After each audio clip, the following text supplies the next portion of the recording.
The notion of giving equity away should never exist. People should earn it. Firstly, the UK is still very underserved in this space. There's lots, probably only about 5% of businesses that could actually do share equity. So everybody should have a stake, whether it's an employee, an advisor, a NED, even your investors. All of these are your team, and they all should have a stake. They should have skin in the game. This is Ifty Nasir's story, how his family came to this country with not very much, and he was one of many children. He then got his big break and worked in the corporate world, having 25 years at BP, where he travelled all across the world, led major projects, before deciding it was time for a change. And you'll find out why. He's now founded Vested, which is changing the whole dynamic around investment, and they work with hundreds of companies to really make a difference and to get employees to own part of their companies. I hope you enjoy this episode. I'm Amma from the Bay HQ, and this podcast is powered by HSBC Innovation Banking. It's amazing what you've done so far in your long career. But if you rewind back to the beginning, what did you want to be when you were growing up? Like, what was your ambition? I guess my ambition was to be an architect. And the reason for that was because I'd gone to see Towering Inferno, the movie. I don't know if you're even old enough to even remember what that is, but it was a big movie in the 70s, and the hero was an architect. So for a long while, I wanted to be an architect. Then moved on to wanting to be a lawyer. But then I think the sciences caught hold of me, and I just loved chemistry. So is that what you went on to study at university? Yeah, so I did chemistry with chemical engineering, and as part of that, it was one of these sandwich courses. So as part of that, I ended up with a year out at BP. And I guess that was part of what created the next opportunity. And when you were studying chemistry, did you know what you wanted to be from that? Was it just like, this is what I enjoy, I'm just going to study it and then figure everything else later on? Well, firstly, I just loved the idea of putting things together and creating something different. I think in life thereafter, chemistry, I can almost relate just about everything back to chemistry, about putting things that others would not have usually put together.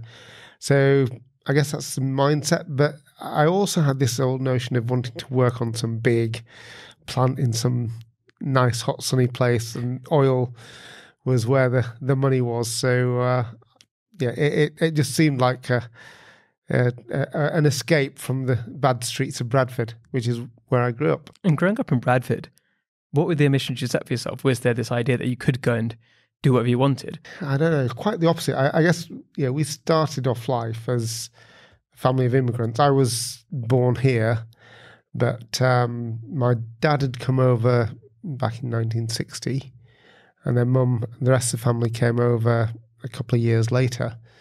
And they had been themselves refugees. So at partition, they were teenagers, and they were on the wrong side of the dividing line. They were in a place called Firozpur, which is today in India. So they had to move across. So they ended up as refugees on the other side in Lahore, still the Punjab. And then after that, moved over to the UK as migrants. So we started life right down at the bottom 0.1%, if not lower, of society. 2 up, 2 down, mid-terrace house, 2 parents, 9 kids. Wow. Where are you in the 9 kids? I'm 8. Eighth oldest? 8th youngest. So there's only my little sister who's younger than me. And then going to BP, because obviously BP is like a massive global organisation. How was that considering like your upbringing in childhood? Did it feel like you'd made it, or what was that feeling inside? I think yes. I guess early doors. The whole idea was to just escape from not having much. I guess was the starting point, and I guess that was a big driver. But I guess I was just fortunate getting the opportunity to go into BP as a consequence of that sandwich year, and then them giving me the opportunity to come back. And during that time, I guess managed to impress enough people to get that opportunity to return once I'd graduated. You mentioned to me before we started recording as well that you had, an idea of your own at this point, which Yeah. you tried out too. Could you tell us more about that? Yeah, the idea was what I called it was computer-aided real estate, or CARE or whatever. And the notion was that you'd have the ability to look at a property in another city. So the idea actually was being able to see a place in Hull, even though you were in Huddersfield. This was well before the internet, so you'd need a big server and database, and you'd have terminals in the estate agents that wanted to play, and they'd pay you a small fee, a subscription, you could say. So I'd taken this to try and get some investment. Hull Enterprise Council, as it was then, they didn't even have a clue as to what I was talking about. So I thought, okay, forget it. I don't need your money, bravado and all the rest of it. Well, I've got this offer from BP, so I'll go and work there for a few years, and I'll come back and do it myself. And I guess at that time, right, was thinking back to my kind of background as well. Would it be like Bloomberg terminals was the kind of inspirational? Where did the idea come from? I'm not even sure they existed, but we had these big terminals at we had the terminals and the computers at uni, and the whole notion that a database can hold whatever you want in it. So it was from that. There certainly wasn't don't think I even knew what Bloomberg was, to be honest. And then at BP, so obviously you stayed a lot longer than 2 years. Yeah. What was it that after that 2 years, when maybe you could have then self-funded, or maybe it had been a few years later, stopped you from going back to that idea or going back to another idea? What kept you there longer? I guess the opportunity that BP provided. I started life as a chemist, joined BP Chemicals in Hull. They paid for me to go and do a postgraduate degree in marketing. That gave me the opportunity to move into a new part of the business, which was BP gas marketing. That was down in London. That was a great adventure as well. The BP gas marketing joint forces with Norsk Hydro and Statoil, the two Norwegians, and we created Alliance Gas, which was one of the big players in the new deregulated gas market. So it was just a massive adventure. From that, having moved from chemicals, from BP Chemicals into BP Gas, and then being able to take that experience to a role that was being created out in Indonesia, which was in the upstream part of the business, which is where, in BP's world, that's where they make most of their money, in the exploration and production of oil. So this was out in Jakarta. I thought, I'll apply for it. And it was really interesting. The other thing that we talked about is the power of networks and connections. So a few years previous, on holiday, and I think this is from Dad, notion of meeting up with people is when you're even on holiday. Beverly and I, my wife, we loved traveling. That's what we earned money for, literally to travel. And one of the adventures was going to Egypt and traveling, backpacking around Egypt. And we were in Cairo, and I thought, why don't I, before I went, I thought I'd reach out to the head of BP in Cairo and just thought we'd pop in. So we Was Beverly happy about that? She thought this was a bit of a bind. We're going around all these places, and every time you want to go and meet somebody, your dad has given you, I know, you go meet this guy. Anyway, so we popped in, and the guy's name is Roger Cornish. Great guy, was very hospitable. I mean, this little kid turns up. Okay, fine, and all good. It just turned out then, in due course, he was the business manager for the business in Indonesia. These things turn around. Anyway, I got the opportunity to move out to Jakarta with BP in the upstream business, which was great. We had the Asian crisis. While I was there, had two of my oldest children, so they were born in Singapore, both Sarah and Amber. Yeah, we had the Asia crisis. Did reasonably well in handling our relationships with Pertamina, the oil company, the state oil company, and some of the loans from Bank of Tokyo Mitsubishi that were getting very distressed, but did well there. And the view then was, okay, so we now need you've done all right. We now need to test you amongst your peers in this commercial arena.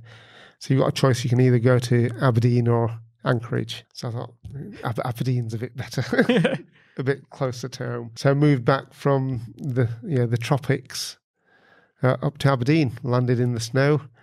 It was an interesting transition, but again, another interesting arena where chemistry came back into play. The role that I'd taken up was to look at this field. It's the most northeasterly field in the UK, CS, and the notion was, it's not really that strategic for us anymore. So see what we can do with it, sell it.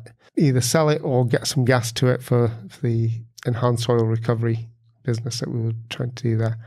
I guess, again, what we did there was pulled things from, rather than looking at fields nearby, because nobody had spare gas, they could all sell it directly into the system. And this was after a chat that had no real relevance other than understanding that somebody had a problem out here in the west of Shetlands, which, if you know the North Sea, it's the most westerly side of the UK continental shelf. And the notion of taking gas from there, which was just 100 miles from the beach, for some 400 miles to the most northeasterly point, and making this sensible or economic when it wasn't even economic to take it to the beach. 100 miles was an interesting little construct, but that transformed the North Sea for BP. It opened up a whole pile of opportunities, both in terms of effectively being able to build out Foynhaven and Schiehallion. These are all names of fields that will mean nothing to you. And the Shetlands. I have a very good knowledge of oil fields in the North Sea. But it also just took out, because these guys over in the west were, to produce the oil, they were actually flaring so much methane. And the whole idea of looking for that route to the beach was to eliminate the flaring. But what we were able to do is take that waste gas, rather than it being flared and creating all that damage to the environment, taking it through Sunvo, taking off some energy for power generation on the island as well, and then up to the Magnus field, and then putting it through the reservoir, almost like rinsing it through and bringing out additional oil from the reservoir. So it extended the life of the field for a long time. But it's really interesting to see just like what you've done there has had like lots of different adventures while at a corporate job, right? Which isn't a lot of people's experiences.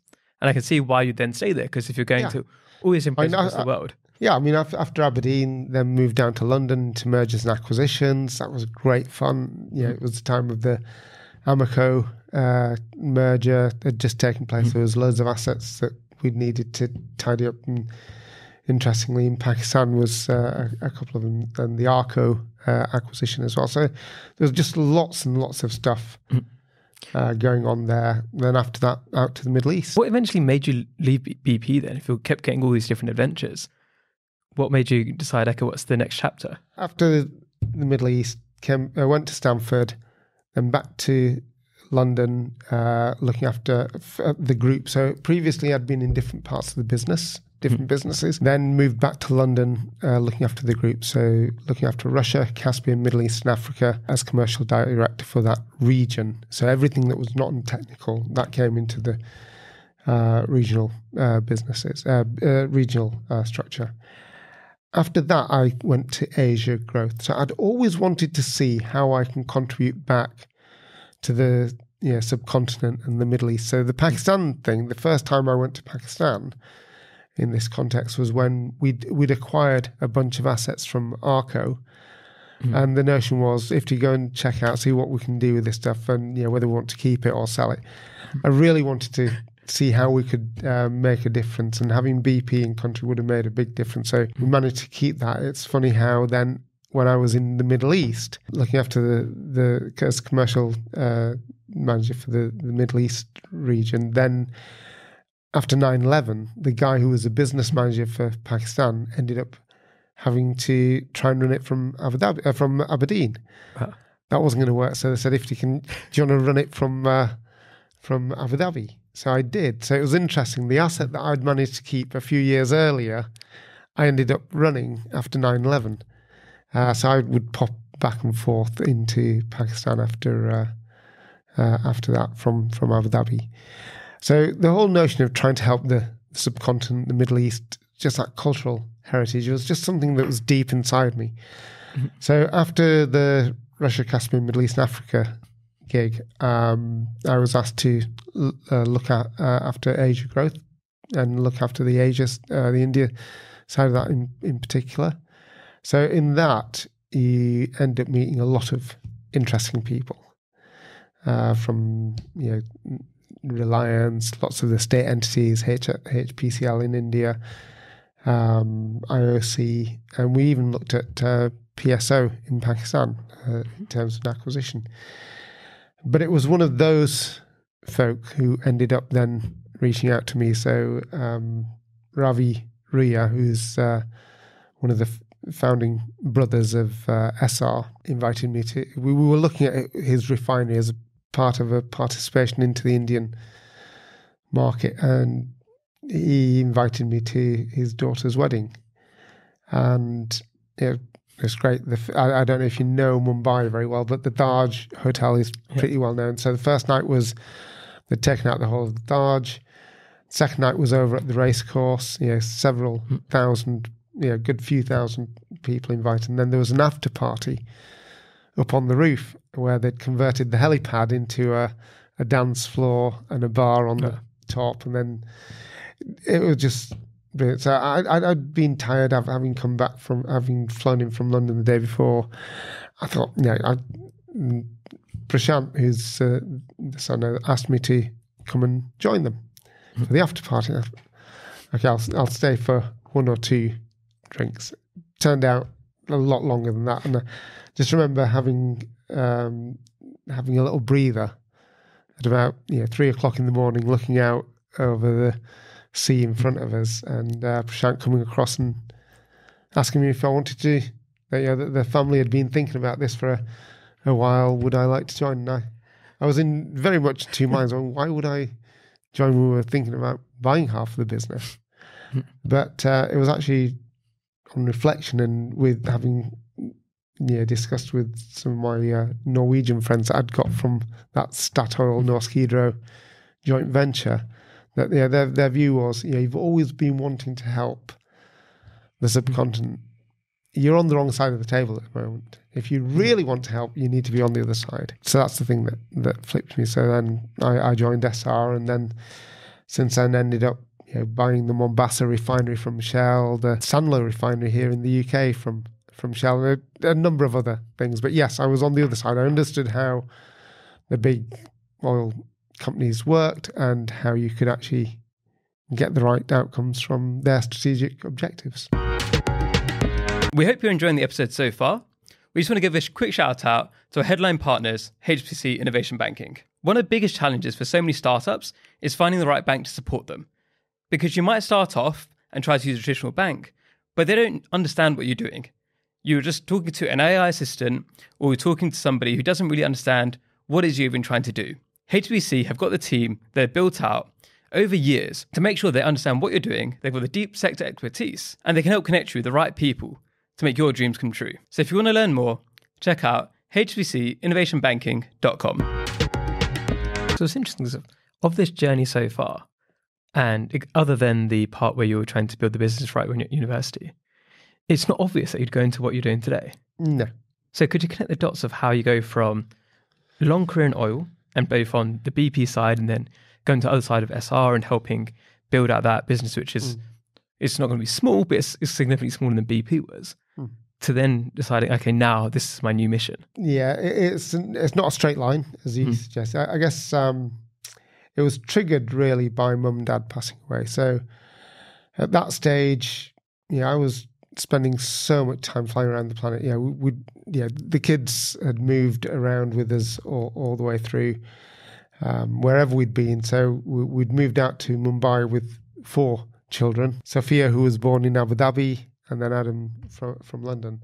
And then we listed the SR business, SR Energy, in London. So we ended up moving the base back to London. So I moved back to London, and yet after having launched that and having done the acquisition of the Stanley refinery. I ended up running their upstream business, which meant a lot of time in India and elsewhere. And in 2012, with mum and dad passing away, I just thought, what am I doing? And it took me about a year to really decide what to do, and then a year to actually move away from, when you join an Indian family business, although it's a multinational conglomerate, you don't just walk away. So it took a while to make that departure. But the idea there, Amara, was why don't I just start investing in those? At what stage do I have enough money to do that entrepreneurial journey? And maybe I shouldn't go quite into entrepreneurialism myself. Do I have the energy? Do I have the capability? But you have the money. So the idea was put a few million to one side and invest in those little Ifties, as we put it earlier, that couldn't get the resources. But then a rude awakening, but bloody obvious, as if you think about it in hindsight. What do you know about startups, mate? So I'd watched The Apprentice. I knew you only need $250,000 or pounds, and it'll take you a few years, and you'll set up a business, a startup. It's easy. So that's what I did. I put some of that money that I'd put aside for investment into trying to set up a business myself. So myself being me and my co-founder, Naveed, who happens to be my nephew as well.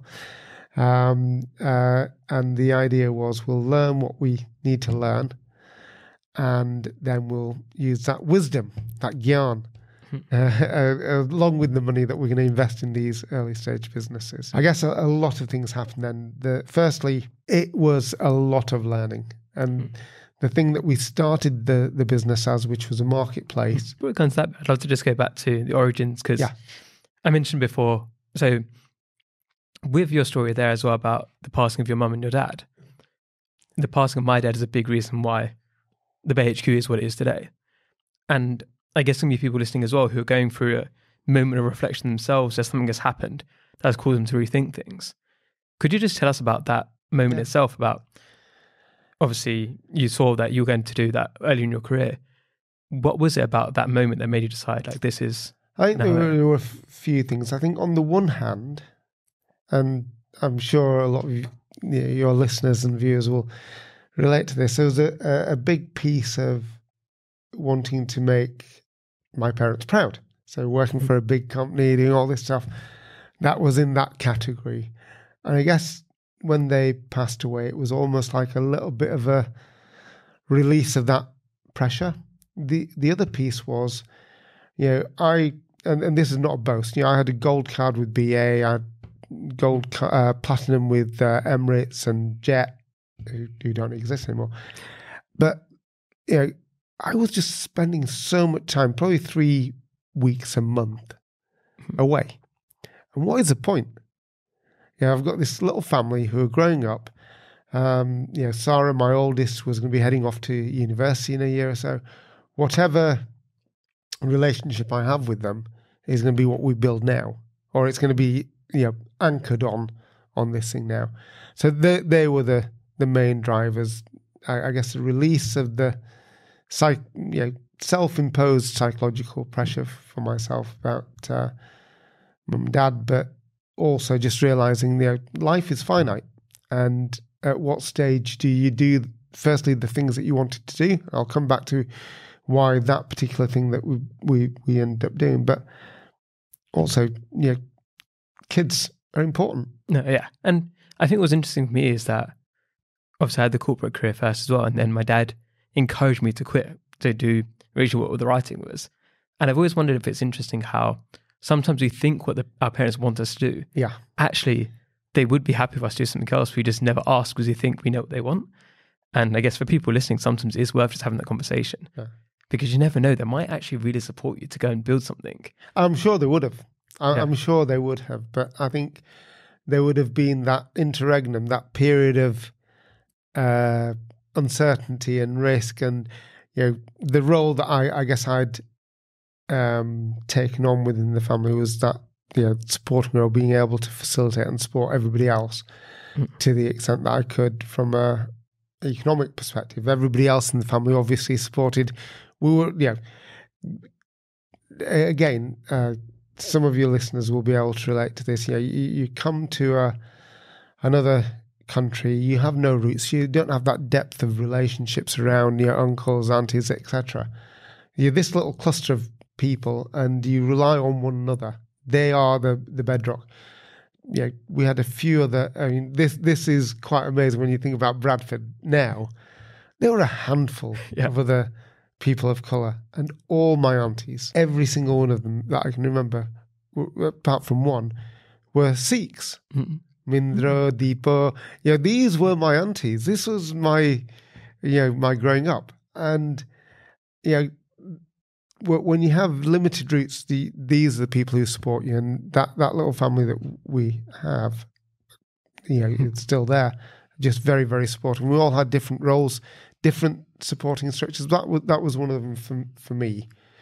And so, taking a risk and going off and doing something else, even though you had the economic resources, at what stage did you have enough? I think is the one that you're always questioning yourself about. And you mentioned about investing in other people, but also then setting up your own business.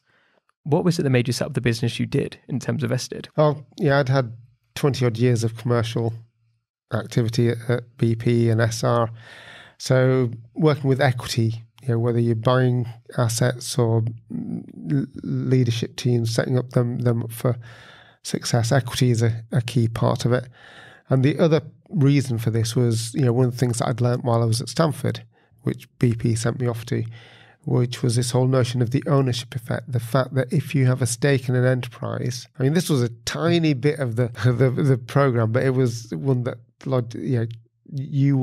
your relationship with it changes emotionally, psychologically, what you bring to the table. So the idea was, in the UK, although share schemes are there, and I'd had the benefit of having shares in BP from month one. Mm-hmm. But lots of businesses in the UK don't. I mean, it's a tiny, tiny fraction of businesses that actually share equity. Part of it is because they don't understand. So part of what I wanted to do was see if I could help people understand the benefit of having equity participation for themselves and the success of the business as well as the success of their teams. But then secondly, as we started learning about this, it was evident that people weren't doing this because they didn't understand.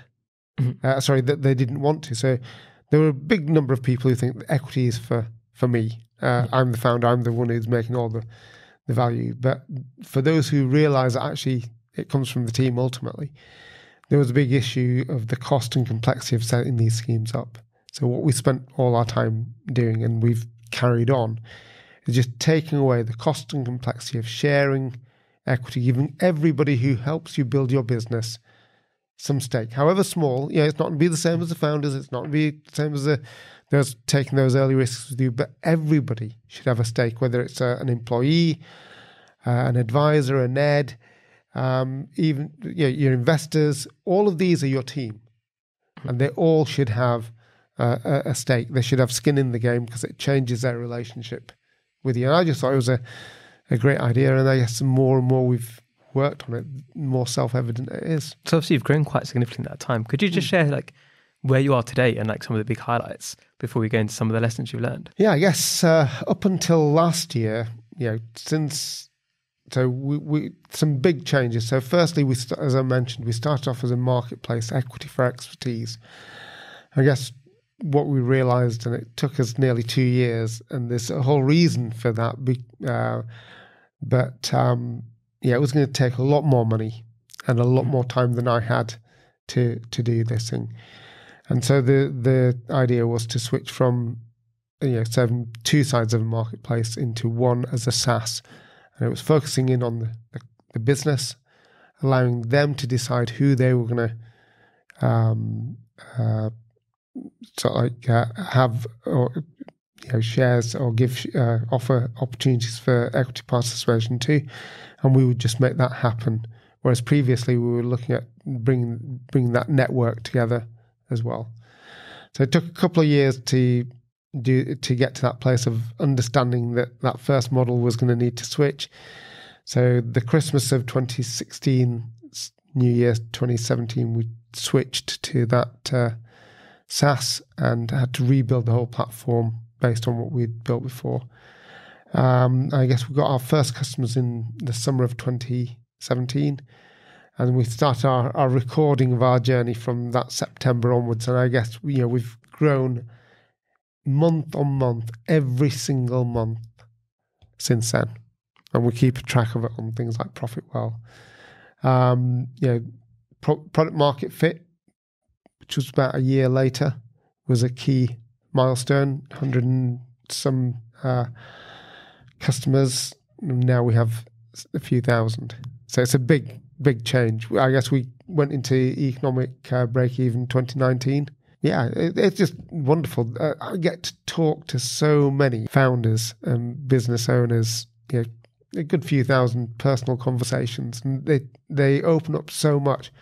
And it's, yes, we have to build a business that's economically sustainable and self-sustaining, because it can't be that it just survives because you put money into it. So that was the first objective, and it has to sustain beyond you. But above and beyond that, it's about how many businesses, how many great ideas, how many folk can we help, thrive through participation. And then, what's the dream going forwards? What do you hope Vested can continue to grow towards? There's lots of opportunities. Firstly, the UK is still very underserved in this space. There's lots, probably only about 5% of businesses that could actually do share equity. So there's a big journey there. We've already set up in India, because I think there's a big opportunity there, and certainly a lot of the learnings that I'd had from actually just doing business, the number of equity-related promises that are made and not fulfilled is legend. Founders or promoters, as they're known out there, will promise people all sorts of equity if they do X, Y, Z, and then X, Y, Z is delivered, and for whatever reason, the quid pro quo isn't provided. But similarly, you'll get a lot of naive founders or promoters who will be promised things by other people, but you have to give me 10% or 5%. They give them the 5%, or they issue the equity up front, and then that thing is never delivered, and then it's really difficult to pull that equity back. So it certainly informed some of my some of the reasoning for building Vested, but it's just fascinating. I think one thing that we're always very clear on: nobody should, the notion of giving equity away should never exist. People should earn it, or they get it because they've provided something worthy of getting it, not just because they made a promise. Promises aren't worth anything. So all equity should be conditional on delivery. So we've run out of time, but I know there's so much more we could say. So one final question before we get to a quick fire round, hopefully you don't get kicked out, is what's one of the greatest learnings you've had from this journey of going from that long corporate career to now working on your own startup, which is doing well and growing each year, as you said? What's something that you think you've really learned or grown the most in compared to your corporate career, or since your corporate career? I mean, this is just such a cliche. There is so much you don't know. Whatever education opportunities you've had, whatever travels or journeys you've had, there is just so much more. I think it's that humbling. More than anything, it's just realizing that there's so much to learn, and it's wondrous. And just open yourself up to learning. Be humble and open your ears. Keep your mouth closed as much as you can. So thank you so much for sharing your story. We're going to get to quick fire questions now. Yeah. So first question is, who are 3 British Asians you think are doing incredible work, and you'll have to share them today? So there's Jatin, who's doing property development. I met him while I was on a trip to Dubai as part of the London Partners Grow London initiative. Absolutely brilliant idea where you've got developers not being able to get the money to build, but actually essentially crowdfunding. So it's an opportunity to share and participate in a business. Very early days. The next one would be Sonia Barlow, with her LMF, Like Me, female network that she's building up. She used to be a podcaster herself on the BBC, Asian network. So another great initiative there. And I guess the standout Asian leader that I can think of is Sadiq Khan. He's doing a phenomenal job of displaying both the courage of his conviction and his principles. He's walking a very tightrope at the moment, but amazing chap. Thank you for that. And if people want to find out more about you, find out more about Vested, where should they go to? Very simple. It's Ifty, that's 50 without the F, at Vested, VESTD.com. And is there anything that you need help with right now, or Vested needs help with? I think the main thing, and I really appreciate you giving me this opportunity to talk to you, but it's about, we want to help. And, we started life in the startup world. It was evident that it wasn't going to be economically viable to serve that market, so we moved into the SME space. What we are doing now is going back to that early stage space because we've built out the tools and the capabilities to serve them without it costing them an arm and a leg. So I'd just like as many founders to look us up, see how we may be able to help you either through the tools that we provide or the stories and the experiences that we've had. I would love to help more little Iftys. Awesome. So thank you again so much for coming on today. Have you got any final words? I think the BAE HQ concept and the thing that you guys are trying to do, I think is phenomenal. I think the point that you made about being able to see other people with similar backgrounds, similar journeys, being able to make a mark, whatever that mark is, however large or small, and being able to create those exemplars for others to walk alongside and follow. Thank you. Thank you for watching. Don't forget to subscribe. See you next time.